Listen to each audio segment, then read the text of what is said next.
Hello বন্ধুরা, Mala's gardening হ্যাভেনে আপনাদের সকলকে অনেক অনেক স্বাগত। আশা করি আপনারা সবাই অনেক ভালো আছেন। আমিও অনেক ভালো আছি, সাথে বাগানের নিত্য কাজে ব্যস্ত আছি।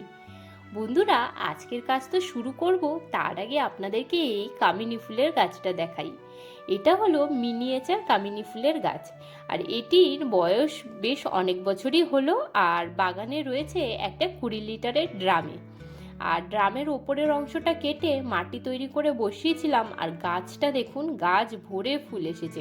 তো এই গাছে খুব বিশেষ পরিচর্যা করতে হয় না, আমি বছরে একবার রিপোর্টিং করি, আর একবার করে নর্মাল যে সার আমি লিকুইড ফার্টিলাইজার বা খাবার গাছে দিই সেগুলোই দিই। আর কামিনী ফুল গাছের সব থেকে বড় বিষয় হচ্ছে, গাছে যখন ফুল আসে তারপরে প্রত্যেকটা ফুল থেকেই কিন্তু ফল তৈরি হয়। ফলগুলোকে যদি আমরা ভালোভাবে দেখে দেখে প্রত্যেকটা ফলকে ছিঁড়ে ফেলতে পারি, তাহলে কিন্তু কামিনী ফুল গাছে প্রচুর সুন্দর ফুল আসে। আর এদিকে দেখুন, একটা লঙ্কা গাছ লাগিয়েছিলাম, গাছটা বেশ বড় হয়েছে। তো এই ছোট্ট বাটিটার মধ্যে এটা আর হয়তো অত বিশেষ বাড়তে পারবে না, আর গ্রোথ স্লো হয়ে যেতে পারে।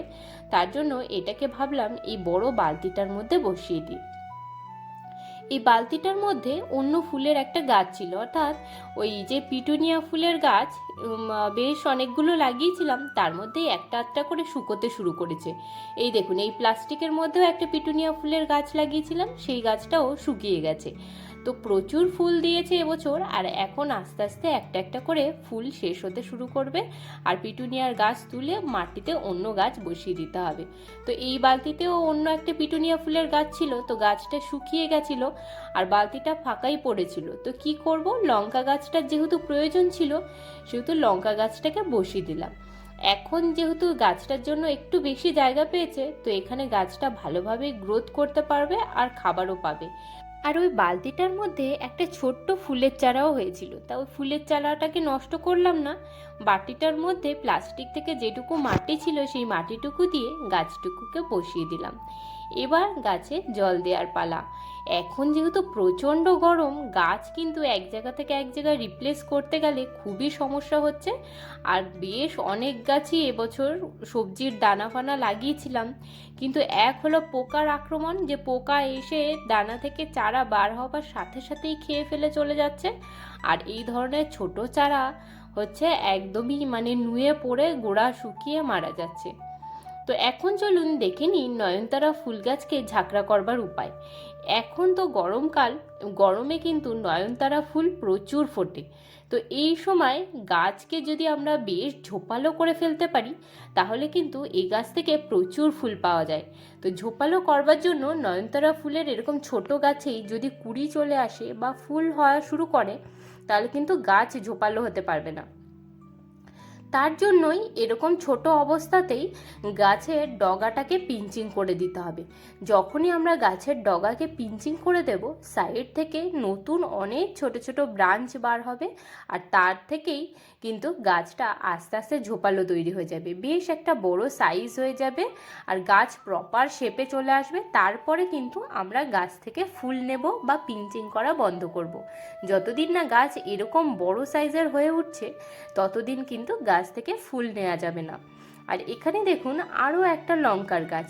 এই লঙ্কার গাছটা খুব সুন্দর গ্রোথ করেছে, আর এখন দেখছি ফুলও চলে আসছে, কিন্তু গাছের দেখুন গোড়াটা একেবারে বেরিয়ে এসেছে। তো এই গাছের গোড়াটাকে ঢাকা দেওয়ার জন্য কিছুটা মাটি প্রয়োজন। তো মাটি আর কোথা থেকে পাবো, ওই যে একটা পিটুনিয়া ফুলের গাছ শুকিয়ে গেছিল আর মাটিটা পড়েছিল প্লাস্টিকের মধ্যে, তো সেই প্লাস্টিকটা থেকেই মাটিটাকে বার করে গাছের গোড়াটাতে দিয়ে দিলাম। গাছ একটু খাবারও পাবে, আর গাছের গোড়াটা বেশ চাপা দেওয়া থাকবে। কিছুদিনের মধ্যেই এই গাছগুলোতে ফুল চলে আসবে। আর এই দেখুন, এই প্লাস্টিকগুলোতে যে গাছ লাগাই, একটা সিজনে 3-4 মাস ফুল ফোটে, তার প্লাস্টিক ছিঁড়ে যায় আর তারপরে আর ব্যবহার করা যায় না।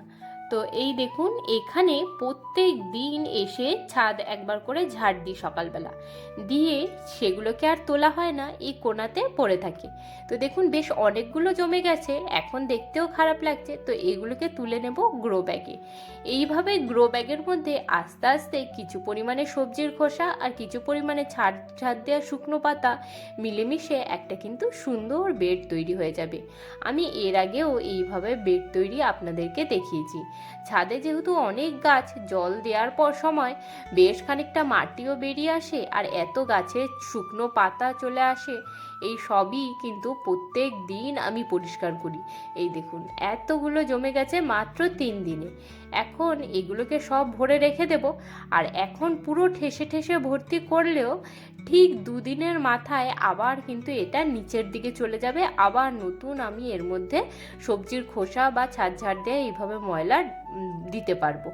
আর এইভাবে দিতে দিতেই কিন্তু বেডটা তৈরি হবে। তারপরে এর মধ্যে চাইলে আমি নতুন গাছও লাগাতে পারি, বা এখান থেকে মাটিটাকে বার করে নিয়ে আমি মানে অন্য মাটির সাথে মিশিয়ে গাছ লাগাবার জন্য অর্থাৎ সার হিসেবেও ব্যবহার করতে পারি।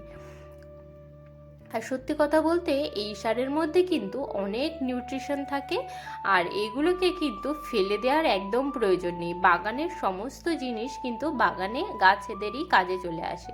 তো দেখুন সবগুলো ঝাড় দিয়ে যে ময়লা রেখেছিলাম সেগুলো কিন্তু একটা গ্রো ব্যাগে আর ভরতে পারলাম না। তো বাদবাকি যেগুলো রয়েছে সেগুলোকে অন্য আরেকটা গ্রো ব্যাগের মধ্যে ভরে রেখে দেবো। এই দেখুন এটার মধ্যেও কিছুদিন আগে বেশ খানিকটা সবজির খোসা আর এই শুকনো পাতা ভরে রেখে দিয়েছিলাম। আর এখন যেহেতু ওইটা পুরো ভরে গেছে আর একটা গ্রো ব্যাগ, এখন এই গ্রো ব্যাগটার মধ্যে বাদবাকি যেটুকু মাটি, ধুলো আর শুকনো পাতা রয়েছে সবই ভরে রেখে দেবো। এই কোণটাতে গাছে জল দিই আর এখানেই নিয়ে এসে সমস্ত সবজির খোসা আর এই ছাদ ঝাড় দেওয়া ময়লাগুলোকে এক জায়গায় করে রাখি।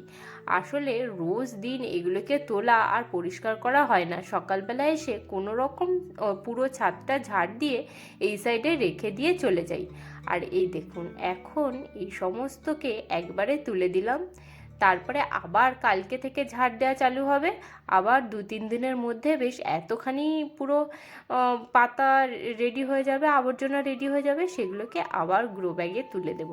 আর ডাইরেক্টলি এইভাবে ছাদ ঝাড় দেওয়ার পরে যে ধুলো, বালি, পাতা এক জায়গায় হয় সেগুলোকে আমরা কিন্তু গাছের গোড়াতেও এখন দিয়ে দিতে পারি।